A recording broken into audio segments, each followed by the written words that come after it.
Now, here's the big problem with a lot of coaches, and frankly, with a lot of organizational leaders. They start with vision and goals. They start by saying, all right, we're going to sit down and talk about your goals for the quarter.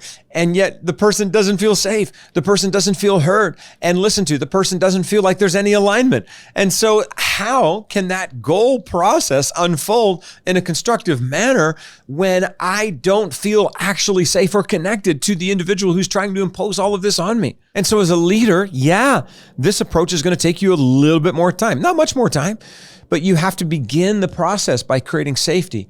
And then you've got to hear and listen with heart and mind. And then you've got to find some places where there's some alignment. And then you can move to navigating vision and goals. Did you know what?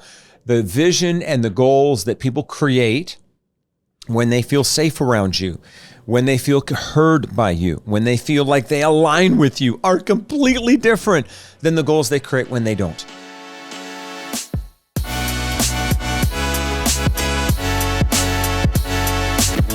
Hey everybody, thanks so much for tuning into this video where we want to spend a couple of moments talking about brain-friendly conversations. Now, we've been talking in general about the idea of the neuroscience of change. In other words, how can you and I as leaders or partners or teammates create an environment for people that is neuroscience, brain science friendly, a brain-friendly environment. And of course, we all spend a lot of time kind of layering all of that, but we kind of arrived at this concept that belonging brings better.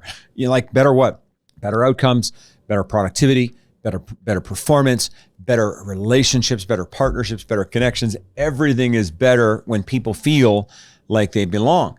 And so what I thought I could spend a couple of moments talking about here is what I call a brain-friendly model for conversations. And, actually here, what I want to share with you is in so many ways, the foundation for basically all of our coaching programs. And so I'm going to give you some really cool intellectual property here today, but also some concepts that have literally changed thousands and thousands of people's lives as we have applied them. And I call it the change process. And the whole idea behind the change process, so we take the word change and we break it down into 6 concepts. And the whole sort of mindset or ethos behind the change process is, how can I engage with another human being in such a way as to motivate and or at least hold space for them so that they can create the kind of change in their life that they want to create? I think often as a leader, as a coach, as an executive, even in my marriage, my job isn't so much to steer the change or to push the change or to manipulate the change, for sure. That's not my job. But it's to hold space for that person as they're looking to create the change that they want to create in their life. And if I'm an organizational leader, obviously I want to see them create changes so that the whole team can benefit. But none of that's going to happen if we don't actually hold the space so that they can do that. So what's a model for doing that? Well, let's go ahead and break this down in this video into these 6 concepts, starting with C, because the C in change stands for creating safety and building trust. And we've talked about this in the past, but let me just say that safety is the platform on which influence is created, and trust is the bridge that connects us from one person to the next. Now, if we want to create a brain-friendly conversational environment so that people have the opportunity to move forward, then job number 1 is to create that safety and to build that trust. Now, how do I do that in an interpersonal way? Again, we've been looking at the idea that people come into relationships and they come into the workplace with all kinds of stuff. Like, you have no idea the past, the trauma, the other work environments they've lived in, maybe even the diagnosis or the situations that they're facing. And all of that is what that is. I can't go back into their past and manage all of that stuff. But in the moment, what I can do is ensure that there's 3 things that I have going for me in the conversation. In other words, 3 action items, 3 ways of relating that will actually create safety and build trust for the other person. Do you want to know what the first thing is? It's competence. Okay, so all of these things start with the letter C, competence. There's nothing that creates a lack of safety more than incompetence in a leader.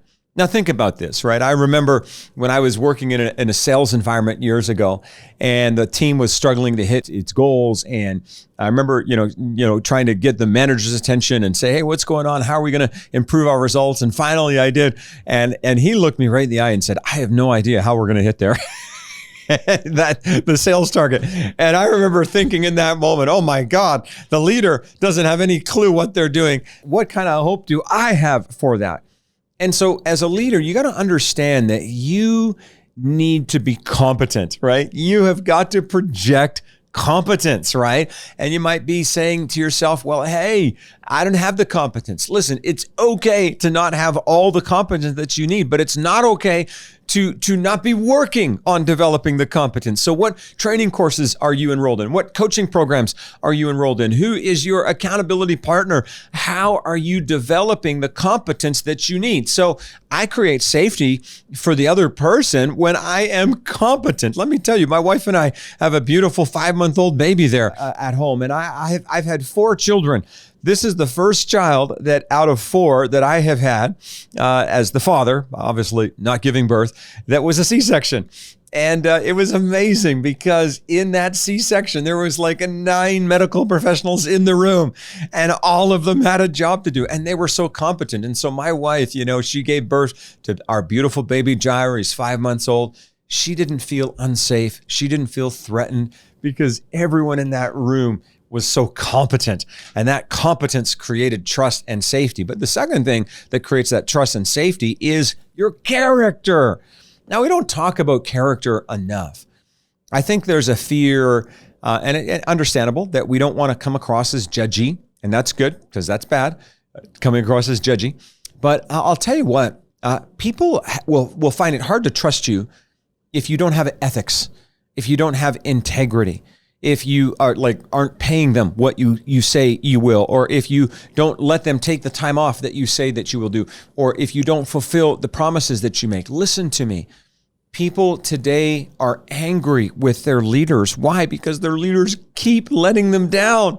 They keep breaking their promises. They keep, actually ending up in ethical violations. And of course, that is going to cause people not to feel safe. So competence helps people feel safe.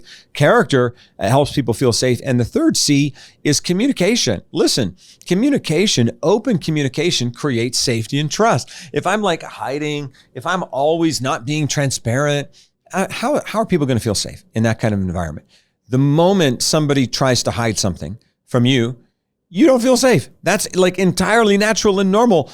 And so as a leader, I want to create safety and trust for my team by operating it with competence, with character, and open, transparent, vulnerable communication. Okay, are you still with me? So a brain-friendly conversation begins with creating safety and building trust. The second part of this model is the H in the word change. Now, the H stands for hearing and listening with your heart and your mind. Okay, so I just want to break those concepts down, hearing and listening. Did you know that there's a difference between hearing and listening? Okay, so as a leader, if I want to create safety for you, then I've got to do both. Hearing is automatic, right? It's not something that you have to be intentional about. That's why your alarm clock works, because you're sleeping, and whether you like it or not, the alarm clock sounds and you hear it. Whereas listening is intentional. You're not listening to anything that you don't want to listen to. You have to make a decision to listen. And that's one of the reasons why we struggle to make a decision to listen, because listening is an energy hog. It takes a lot of effort to focus and to properly listen to people. Now, why am I saying that? Because if you're going to have a brain-friendly conversation with somebody, you got to not just hear them, but you really got to listen. You got to listen between the lines. You've got to understand with empathy where this person's coming from and what they're talking about. And, hearing and listening has to happen with 2 parts, the heart and with the mind. Now, if I'm listening with the heart, obviously that is me listening with my empathy. That's leading with my heart. And that's good. That's not a bad thing. But if all I have is empathy, in other words, if all I do is listen with my heart, but I don't listen with my mind, guess what's going to happen? They're not going to be able to tap into my expertise. So I've got some friends in my friend circle, and they're like all empathy. I can just go and open up my heart to them, and they're going to be like, "Oh, hey, we got you, man." And they're going to be like all over me, and I'm going to walk away and I'm going to feel better. But they don't have any wisdom, any expertise about what I should do. And so it's less than satisfying. On the other hand, I have other friends who are all expertise and no empathy. You go tell them, hey, I got a problem. And they're like, that was dumb of you. Why didn't you do this? You know what I mean? And they're like all over you because they're expert in that area. Now, I actually think as leaders, if we're going to have brain-friendly conversations, we need to have both. We need to listen not only with the heart, which is empathy. Absolutely. Listen with your empathy, but also with the mind, where you're pulling on the expertise. So I'm going to create safety for you. The C in change starts with which is creating safety. That's what it stands for. The H is hearing and listening with heart and mind. And then the A has to do with the word alignment. So I want you to kind of picture how this goes from a progression perspective. The conversation, a brain-friendly conversation, begins with creating safety and building trust. And then from there, we evolve to hearing and listening with heart and mind. Now that we've heard and listened to that person, then we start to create this beautiful thing called alignment. Now, what is alignment? Well, think about a train that is out of alignment. What that actually means is a train that's off the tracks. And when the train goes off the tracks, everything crashes. If I want to create a brain-friendly conversation with you, then I have to find ways for you and I to align. And what's the best place for us to align? Well, I think that this is aligning with people at the level of beliefs and values. You see, I think so much of society today is focused on all the things that divide us, all the things where we're so emphasizing, we emphasize overwhelmingly the differences between us. And yet at a genetic level, like just going back to the science, did you know that like you and I literally have 99.999% the exact same DNA, right? And so you and I are way more alike than we are different. But if you just listen to culture, definitely if you listen to politicians who seek to divide us, and if you listen to social media, you'd think that you and I often live in different universes. Republicans live in a different universe than Democrats. Wealthy people live in a completely different universe than poor people. And, people raised in one continent are in a completely different universe than another continent. Now, listen, I'm not saying that those differences don't exist. But if the starting point for our conversation is our differences, is that going to cause anybody to feel safe? Is that going to create a brain-friendly conversation? So once I've created safety with my character, with my competence, and with my communication, when I've heard and listened with my heart and mind, then I want to start to think about how we can align. What are the things that we can agree on? What are the values and the beliefs and the focus items that you and I can actually align in? So there's no difference, there's no division, there's no opposites, but there's actually the opportunity, maybe not in every area, but at least to build on a little bit of structure and a little bit of strength. And then that takes me to the N. So the C creates safety, the H is hearing and listening, the A is alignment, and then the N is now we start to navigate in terms of vision and goals. Now, here's the big problem with a lot of coaches, and frankly, with a lot of organizational leaders. They start with vision and goals. They start by saying, all right, we're going to sit down and talk about your goals for the quarter. And yet the person doesn't feel safe. The person doesn't feel heard and listened to. The person doesn't feel like there's any alignment. And so how can that goal process unfold in a constructive manner when I don't feel actually safe or connected to the individual who's trying to impose all of this on me? And so as a leader, this approach is going to take you a little bit more time, not much more time, but you have to begin the process by creating safety. And then you've got to hear and listen with heart and mind. And then you've got to find some places where there's some alignment, and then you can move to navigating vision and goals. Did you know what? The vision and the goals that people create when they feel safe around you, when they feel heard by you, when they feel like they align with you, are completely different than the goals they create when they don't. If they don't feel connected to you, if they don't feel aligned to you, if they don't feel safe around you, if they don't feel heard by you, I promise you, their goals are going to suck. And what I mean is they're going to be really small. And yet when they feel that connection, when they feel that safety, when they feel that alignment, they're going to have goals that are meaty goals, that are strong goals, goals that are going to elevate their level of performance. And this is a really key element. I remember when I started as a leader, I was always like, well, they just don't have goals. They just don't have a vision. And I would start there. And then they would really set meaningless goals that they wouldn't even hit anyways. And then I backed up a little bit and I learned how to create safety. I learned how to hear and listen. I learned how to align. And when I did all of those things, all of a sudden they were starting to create amazing goals. And pretty soon what ends up happening is they start to create goals with or without you. And so I just want to encourage you, leader, to kind of follow the process. And then once you've navigated vision and goals, the next step using the G in this change process model for brain-friendly conversations is that we need to then help them to cultivate and build a growth mindset. Just because you've set a goal doesn't mean you're going to hit it. And so developing the growth mindset helps that individual to move from just setting a goal to actually hitting it. For some of your team, the biggest challenge isn't that they haven't set the right goals. The biggest challenge is that maybe they don't have the growth mindset to support them hitting the goal that they have already set. Now, what's the difference between a growth mindset and a fixed mindset? Well, a growth mindset says, I can. A fixed mindset says, I can't. A growth mindset says that I will try. A fixed mindset says, I ain't going to try, right? And so, of course, how can you move forward with a fixed mindset? Listen, a growth mindset is the best possible safeguard against the challenges and adversities of life. I had a wonderful conversation literally just yesterday with a lady who is a newcomer to Canada, and it's been hard for her coming here. She comes from a country that's much warmer, and Canada, just so you know, it's a harsh country. I'll tell you what, it's very cold many, many months of the year.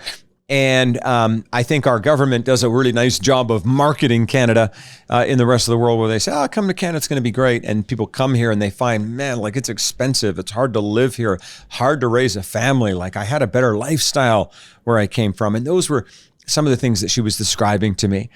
And I said to her, wow, I'm so amazed at your resilience. Because in spite of all of these challenges, here you are, and you're not, you're not thinking of going back home. You're sticking it out. And you know what she said to me? She said, the biggest thing that has helped me is my mindset. And I said, tell me more. And she said, I refuse to be stuck in a fixed mindset. I will have a growth mindset. I believe that whatever I set my mind to, I can achieve, and I'm going to get through this. And I said, hey, because you're going to get through this, because of your mindset, you are a completely unstoppable. You've got this. Tell you what, a lot of us are trying to build our nice little goal form, and all of that is great, but you got to have a growth mindset if you're going to see that thing through. And a growth mindset is so important to take us to the next part of this change process, which is a model for brain-friendly conversations, and it is the E. So in the change, the C stands for creating safety, building trust. The H is hearing and listening with heart and mind. The A is alignment. The N is navigating vision and goals. The G is a growth mindset, but then the E is execution and accountability. Now it's time to get it done. You've got to go after it. No one is going to bring it to you. You have to actually go out and get it done. That's the idea of execution. And part of execution is accountability. Notice in this model, execution and accountability is the last part of the process. Now, accountability is critical. I mean, you can't accomplish anything without accountability. People thrive with accountability, and guess what? We can't flourish without it. But I'll tell you what, when that accountability flows from a safe place, it is so much more effective than when accountability is just something that somebody comes along and imposes on you. And so actually what we've done with organizations in Flourishing Workplace is we've helped them to adopt this change model as a very practical tool into all of their management conversations, all of their leadership conversations, into their performance one-on-ones, even into their annual performance evaluation. Why? Because when I approach it with a set of tools to have a brain-friendly conversation, it shifts everything. Rather than that other person, that poor employee or team member feeling like they're under threat, they actually feel like they're being supported. And it's unbelievable what people can accomplish when they feel supported. So thank you so much for tuning into this video. You know what? I would encourage you as a leader to recognize that your job is to create a flourishing workplace, a flourishing environment. Your job, your responsibility is to create that kind of leadership atmosphere that's brain friendly, where people can feel supported, but you might not have the tools to do it on your own. Reach out. All the information is below. Click on the link and set up a discovery call with a member of our team and see if perhaps we can help you. We might not be able to help you.